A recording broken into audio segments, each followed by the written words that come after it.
चलिए अब खबरों का रुख कर लेते हैं। राजधानी भोपाल से सबसे पहली खबर आपको बता रहे हैं, जहां कैबिनेट में आज फिर नहीं आई तबादला नीति। तबादलों को लेकर सस्पेंस अभी भी बरकरार है।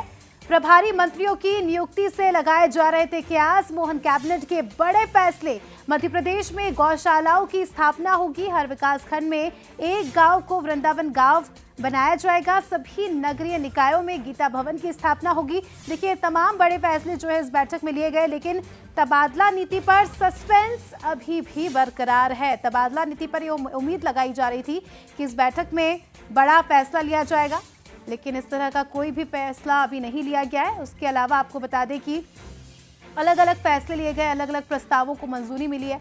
जिस तरह से मुख्यमंत्री डॉक्टर मोहन यादव ने ऐलान किया था वृंदावन गांव बनाने का, उसे मंजूरी मिल गई है। और इसके अलावा प्रतियोगी परीक्षाओं की किताबें भी उपलब्ध रहेगी। सागर और रीवा में इन्वेस्टर समिट जल्द ही होगी। सिंचाई परियोजना को लेकर भी कई महत्वपूर्ण फैसले लिए गए हैं।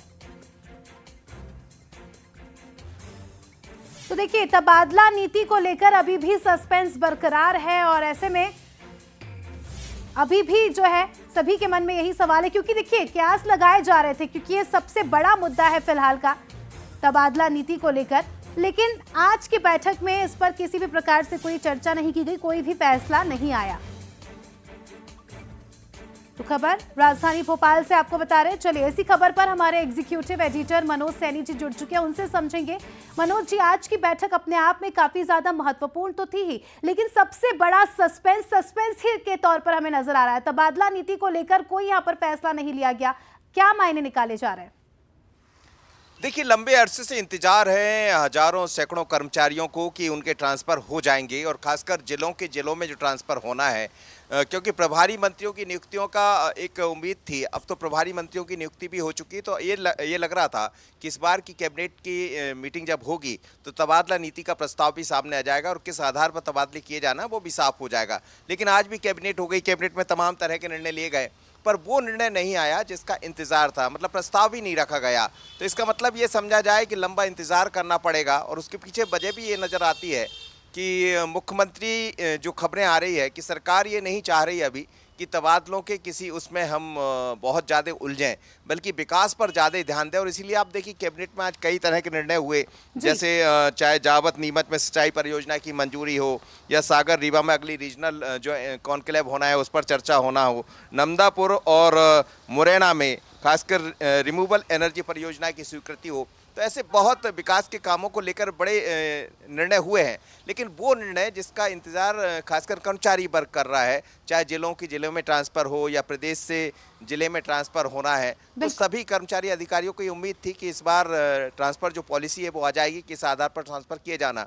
हालांकि इस बीच में हम देख रहे हैं कई तरह के ट्रांसफ़र चल रहे हैं। जो अफसर हैं जिनकी ज़रूरत है वो मुख्यमंत्री के कोऑर्डिनेशन के साथ सूचियां भी आ रही है, लेकिन वो सूची की संख्या वो नहीं है जैसा खासकर ग्रामीण क्षेत्रों की बात करें या शहरी क्षेत्रों में जो ट्रांसफ़र होना है। तो उम्मीद है की जाना चाहिए कि अगली जब भी कैबिनेट होगी शायद उसमें प्रस्ताव आए। लेकिन मेरे पास जो खबरें हैं कि सिर्फ इंतजार ही करना पड़ेगा। सरकार इस मूड में नहीं है कि अभी तबादला नीति सामने। बिल्कुल सर, इंतजार लंबा है, काफी अरसे से कर्मचारी इंतजार तो कर ही रहे हैं। आज की कैबिनेट से उम्मीद थी, लेकिन उम्मीद जो है कहीं ना कहीं हम कह सकते हैं कि टूटती नजर आ रही है। और अब देखना खास होगा कि ये सिलसिला कब तक चलेगा। बहुत बहुत शुक्रिया आपका जुड़ने के लिए और जानकारी के लिए। तो देखिए, कैबिनेट की बैठक में आज क्या कुछ प्रस्ताव लिए गए, किन बातों पर चर्चा हुई, किन मुद्दों पर चर्चा हुई, इन तमाम बातों की जानकारी दी डिप्टी सीएम ने। हम सुन लेते हैं। वृंदावन ग्राम योजना हर विकासखंड में, हमारे मध्य प्रदेश में 313 विकासखंड हैं, हर विकासखंड के एक गांव को चयन किया जाएगा और वृंदावन ग्राम का नाम दिया जाएगा। इस ग्राम में दूध उत्पादन को बढ़ावा देकर किसानों की आय को दोगुनी करने का लक्ष्य रहेगा। उद्यानिकी और औषधि पौधों की खेती को बढ़ाने के लिए वहाँ पर एक आदर्श कार्य शुरू किया जाएगा। उस तरीके से अन्य गांवों के विकास के लिए उस दिशा में आगे बढ़ने का एक उदाहरण के रूप में ये वृंदावन ग्राम स्थापित किए जा रहे हैं। समस्त नगरीय निकायों में गीता भवन की स्थापना होगी।